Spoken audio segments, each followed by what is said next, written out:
So now we see your first slide. So could we start even without your being visible, but the most important are slides. Yes, I apologize for this. So we are starting the second talk of this session to be given by Professor Bisci from University in Urbino. The title is Symmetries, Invariances, and Boundary Value Problems. So please. Okay, many thanks to all of you to be here attending this talk, and for me it's a great pleasure to be part of this conference. I apologize for the fact that I cannot use my webcam, and I hope that the seminar will be of interest for you. The aim of this talk is to present some recent result in no-smooth analysis that extend the classical Funtan theorem to sulking type functionals. I will be more clear in the next slide. Then the motivation of this contribution is widely motivated from some recent results in calculus of variations. And then I want to point out here just the paper in which I obtained the result in collaboration with Claudio Nora Alves and Da Silva that appear in this journal. And in this paper, the main argument and the main goal is to obtain a generalization of a famous results in standard variational analysis in the no-smooth setting.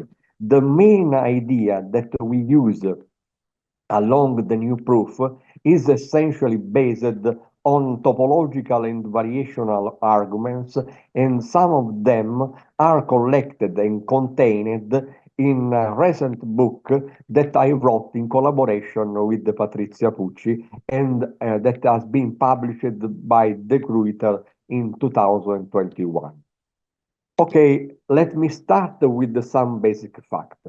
Several studies in critical point theory concern the existence and the multiplicity of critical points for different classes of functionals that are differentiable in some sense. For instance, this is the case of the so-called Barch-Funtan theorem, that under the classical Z2 symmetric action on a smooth functional ensures the existence of infinitely many critical points for the energy functional associated to a suitable problem that we want to study.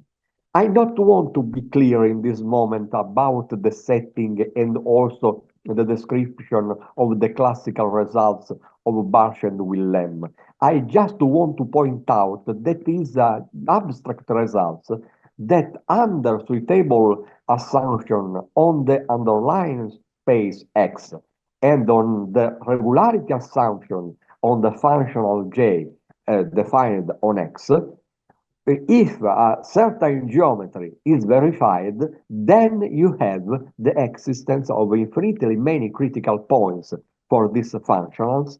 And if this functional is the energy functional associated to a suitable elliptic problem, you obtain the existence of infinitely many weak solutions for the associated problem.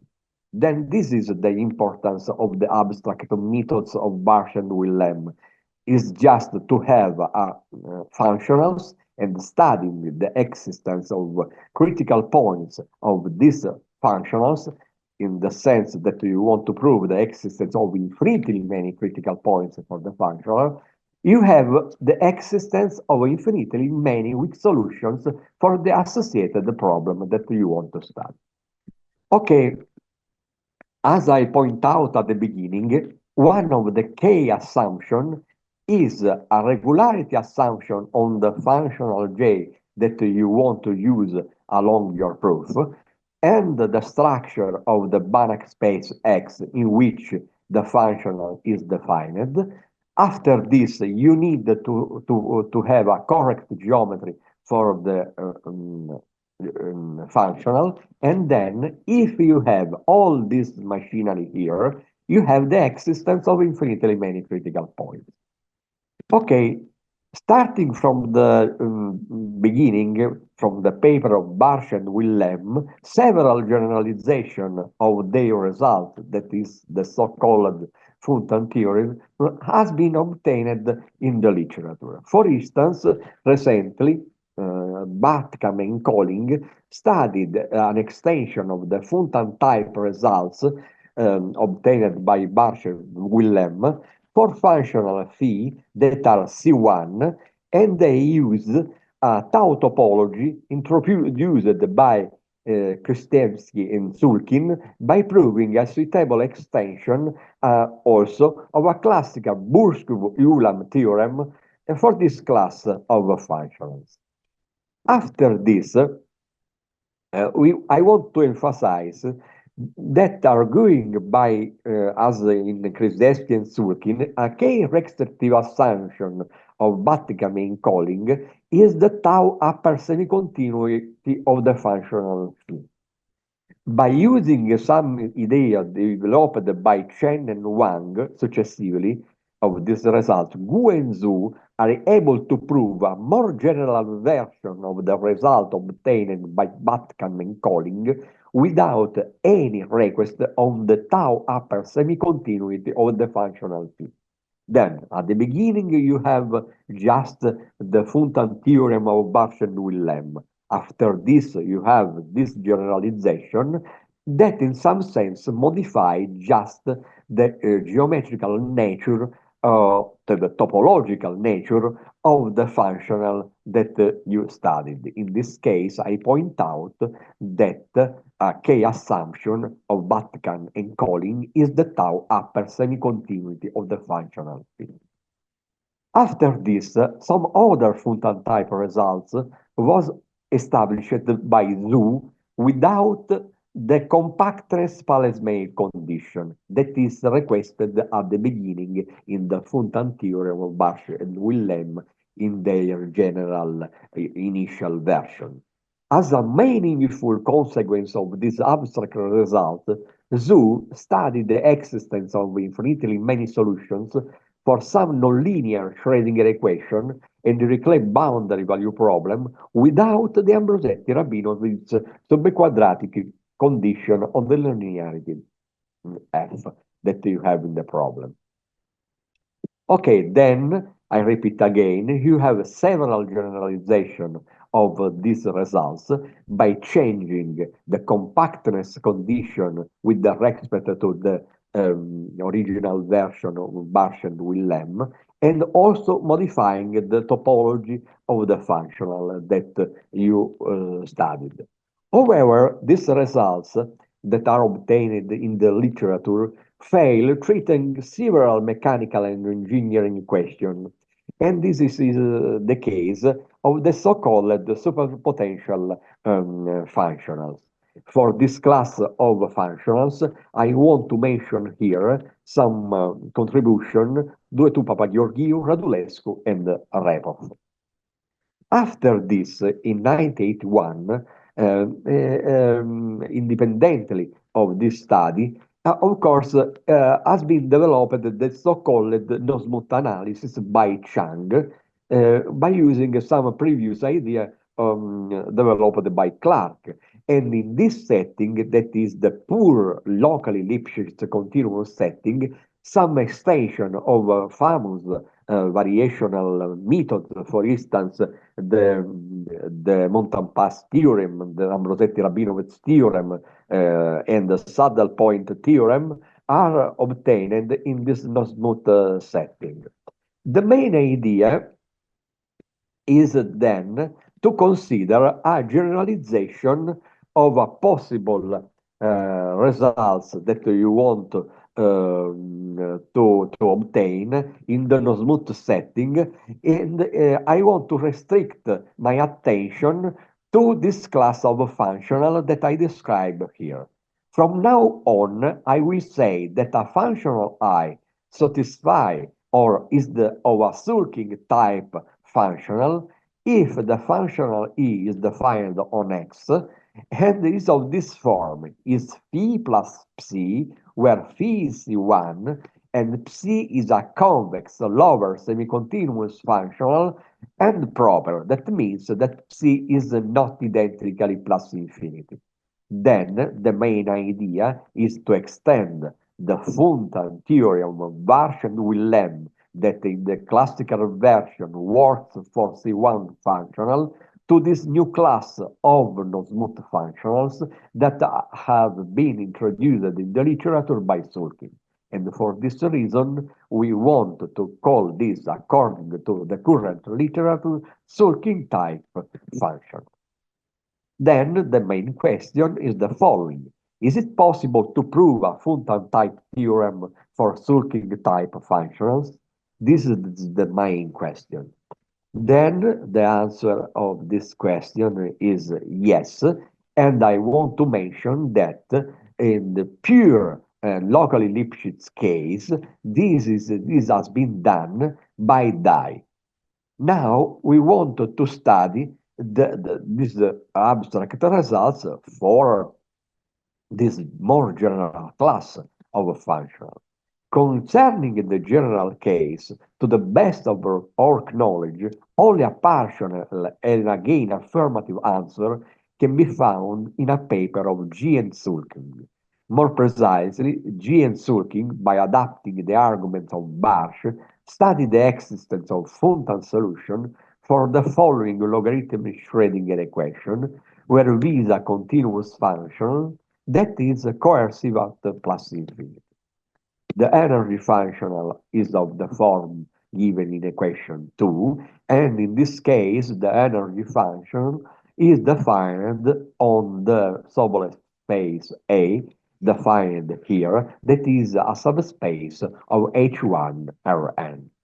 We emphasize that depending on the choice of V, the functional J0 may or not may take values plus infinity in A.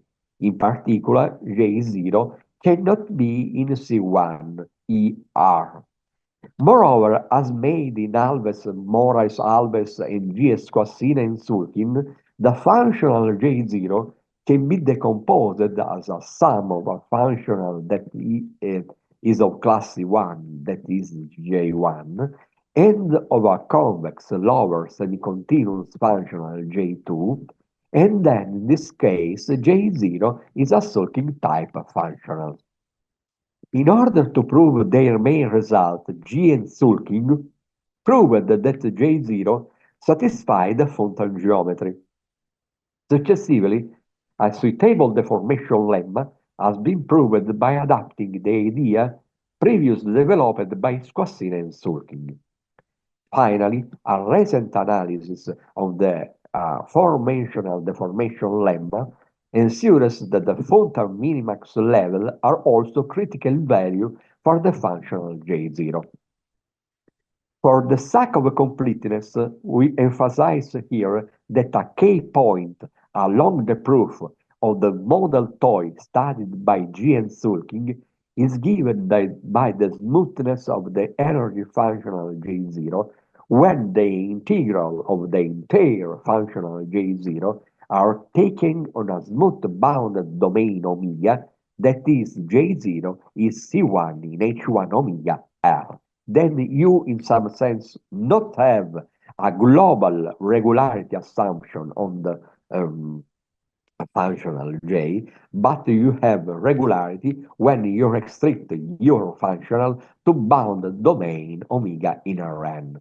But this is so restrictive, then the main idea is to obtain a very natural generalization of the abstract results of Barsch and Willem to this new class of functionals in order to treat the toy model studied also by G and Sulking and also several other classes of elliptic boundary value problems. I just mention again that the results are obtained in this paper in collaboration with Alves and De Silva. And here we solve question 1, proving the natural generalization of the results of Bisci and Willem for sulking type functionals. To this aim, we firstly prove a suitable equivariant version of the formation lemma proved by sulking, and this is not so easy. And here is very technical, and I not want to enter in details in the proof. I just to point out that here you need the correct notion of symmetry that act on the underlying abstract Banach space X. You need a good notion of admissibility, and this new notion of admissibility reduced to the classical one treated by Sulkin when the topological group that act on X is just the Z2 group. Then you have a certain geometry that I don't have time to describe. 5 minutes, sorry. 5 minutes. 5 Okay, minutes. sorry. Then you have some geometry. You have this geometry, under this geometry and under this natural extension of the abstract notion of Barsh and Willem, you have that the energy functional I has at least infinitely many critical points. Okay, I don't have time to describe the other results contained in the paper. I want to point out that also the dual version of the Barsh-Willem type results has been extended to this new class of functionals. This is not so simple. There are a lot of technicality and also genus theory that are necessary to introduce here. I cannot explain this due to the time. I want to just point out that after these abstract results, we use the main abstract technique in order to obtain existence of infinitely many solutions for this inclusion that is explained in the problem P1. And you also can obtain solutions for this problem explained in P2. And at the end, you can also study problems involving the one Laplacian. This is just the beginning. Indeed, the next step is to study problems in which the underlying operator that in some sense driven the main problem is defined on a non-reflexive Banach space. And this is a work in progress in collaboration with Alves. Okay, many thanks to all of you, and I apologize for the problem that I have with my computer. Thank you. Thank you very much. Do you still have some time? Or could you kindly show the list of references at least for us? The list of references. I just to point out here two references at the beginning, and I not put more references. I just put the first one that is the results that I obtained in collaboration with Alves and De Silva, and the book in collaboration with the Pucci. And during the talk, I just explained several contributions of other authors, but I not put at the end of the list. Oh, yes. Thank you. So